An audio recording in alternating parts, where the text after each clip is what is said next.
Ini adalah jumlah kes discharge harian yang tertinggi setakat ini. Hi, Assalamualaikum. I just want to say thank you to all frontliners for keeping our country safe from COVID-19.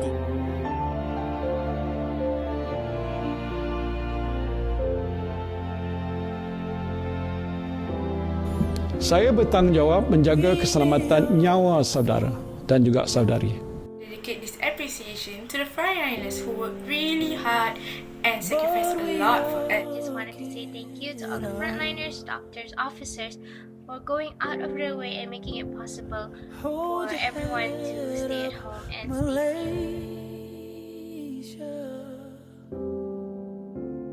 After the rain. Thank you for putting your life in danger for us. We will go through this together. Thank you so much to all frontliners. Thank you for all the frontliners which help us to fight the COVID-19. Untuk hari ini je kan, kita mulakan dengan dalam 7,500. To all frontliner, stay strong.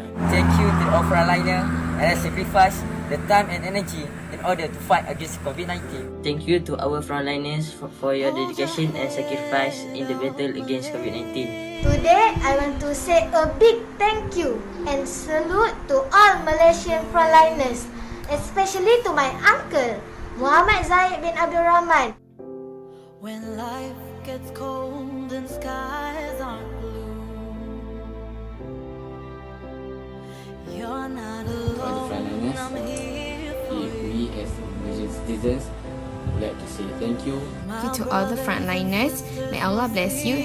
Thank you so much for your commitment, trust and leadership. Frontliners, may Allah bless you. We will pray for your safety and good luck with your rest.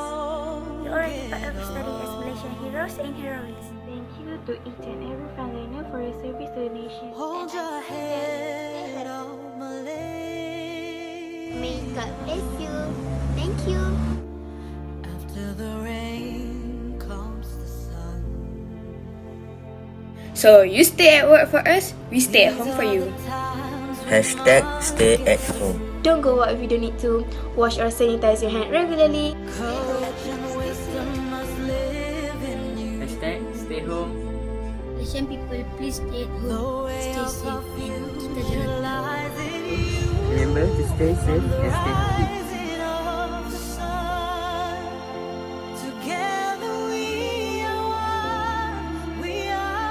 The fight is still on. We are doing well so far.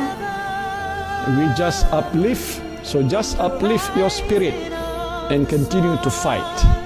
Thanks to all the frontliners who work for us, stay at home. Check the frontliners risking their lives for ours. I would like to thank all We the wish speedy frontliners. recovery to open ship. COVID-19 will gone from our world and our country. Together we can win this war. And hashtag kita jaga kita. To my fellow Malaysians, let us remember that we are inherently resilient, individually capable, actively strong to face these uncertain times. Let us strengthen our resolve and stay committed to our fight against COVID-19. Stay strong, stay healthy. Inshallah, we will succeed.